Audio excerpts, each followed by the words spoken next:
Well, I think it's changed considerably over 25 years, but the core of the campus remains the same.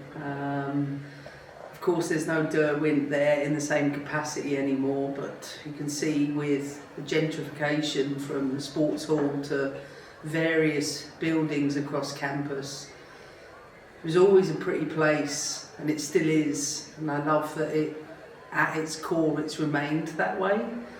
But it seems that there is even more for student life and to cater for the wide variety of vocational opportunities for students. I was reliving this yesterday when I was driving through town. I actually got off the train and walked down towards the Liver Birds when I was visiting Liverpool to choose between here and Nottingham. And I remember looking at the Liver Birds and thinking, yeah, this will do for me, and coming to campus, and I wasn't entirely sure what I wanted to do, but I knew I had a passion in sociology and European politics, so taking European studies, Spanish sociology, wasn't necessarily something I thought about as a vocation or as a career, but academically I really enjoyed it, and I never had any interest to work in sport. But then I started coaching the uni's football team, and they were, an interesting bunch. Still my friends, I might add. But I never thought I'd have a career in sport. But what I do know is, as a result of being able to speak Spanish or learning anything from negotiation skills to diplomacy, have served me really, really well in my profession. And that's why I always say to people, if all you know is sport, or in my case football, then you don't know football. So I think that academic underpinning has been the foundation for a lot of my success. I mean, when you think 25 years on, I graduated, I think about the friendships I still have. I think about the great times we had on our Wednesdays, driving not just up and down the country. We did, sometimes we had to go and play in places like Plymouth. And I remember driving the minibus there and thinking about anything from our social evenings on a Wednesday, all very diplomatic, to just building long-lasting friendships. I think those things for me are the things that live with me most, and I didn't realise it necessarily at the time, but I absolutely know that if I hadn't coached that uni team, picked up a bag of balls, got a kit for the team, I don't know if I'd be doing what I'm doing today, and I think that played a part in some of my decision making beyond that.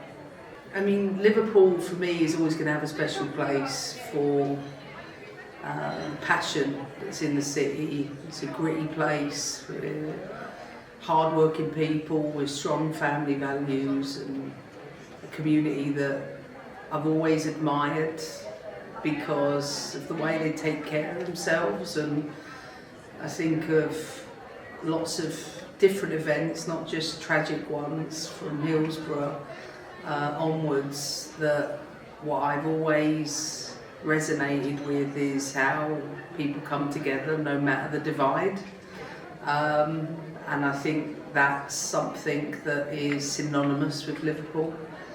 But I do get to come back. My friends still live here, so I get up maybe once a year, but it's something that I think always tugs at the heartstrings every time I get off of the train for all of the incredible years that I had here as a student.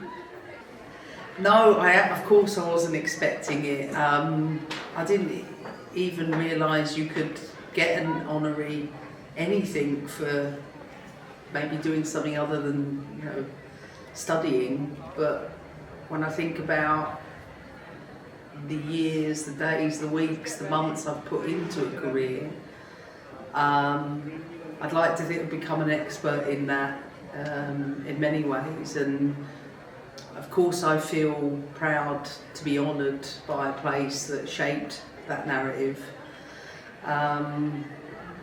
But I think, like anything, I didn't grow up necessarily thinking I would, one, have a career in the one that I do, but for me getting to university was a major achievement. I didn't come from a household where anybody went to uni, and so getting here felt like my gold medal anyway, so to relive it again but at another juncture of my life fills me with a lot of pride, and I've shared the link with my family today because they know how important Liverpool was, because they spent many times jumping up and down the train coming to visit me, so it's a day of pride. Well, I think some of it I could turn around and say to you, follow your dreams and chase those things. The reality is, I don't think it works like that. I think what I know with a world that has a growing presence in superintelligence and AI, that the power of human connection should always be at the heart of what drives us and what fuels us, because we can talk about achievements or whatever they are, but they're not the things, more often than not, you ever remember. It's always the people. So make sure you surround yourself with the best of the best to ensure that whatever path you have, it gives you purpose and it's meaningful, because otherwise that disconnect, I think, is the one thing that is not for humans. And be sure to make sure you look after people as you pursue whatever it is you're passionate about. Well, I think beyond discovery and passion, they're two things I think that maybe I didn't realise until I started an undergraduate. I felt like I didn't really know what that was, that finding something you're passionate about but be given a discipline in and around it is more transferable than you think. So I don't work in politics, though I think I have to pass to being a politician, but I think about how the disciplines of not just having to get things in on time, but showing up and being present in how you do that, in, as I said, in an age where technologically we can all hide away and be self-educators, but I think when it comes to university life and everything that goes with that, developing friendships, developing confrontation, communication skills, connection, I think all of those things serve you well through life. And I always say, if you get the opportunity to go to university, you absolutely should do it, but do it for more than just that piece of paper at the end, because more often than not, it's not those things that you remember, nor do they necessarily be the things that serve you. It's the skills you develop along the way that help. I'm a champion of women's football, so I am excited for the country. I always think about the little girls and boys up and down the country that are dreaming about England lifting a major championship, and I think no matter the winner, the tournament, the game keeps winning, with record crowds, with record broadcast numbers, record revenue numbers around the game in terms of advertisement and sponsors. It's, I think, quadrupled since the last Euros, and I keep telling people this, by the time I lead the USA in the World Cup in 27, it will be $1 billion industry. And I think about the days we probably had to play subs 25 years ago, or actually we borrowed a kit off of Arsenal. People don't really know that, but when we were here, the team was dressed in an Arsenal kit because we couldn't afford one then. That we're in a day and age now where you can have a career in it, no matter who you are, whether you're a camera person, you're a broadcaster, you're a doctor, you're a physio. It's not just about players, and that for me is,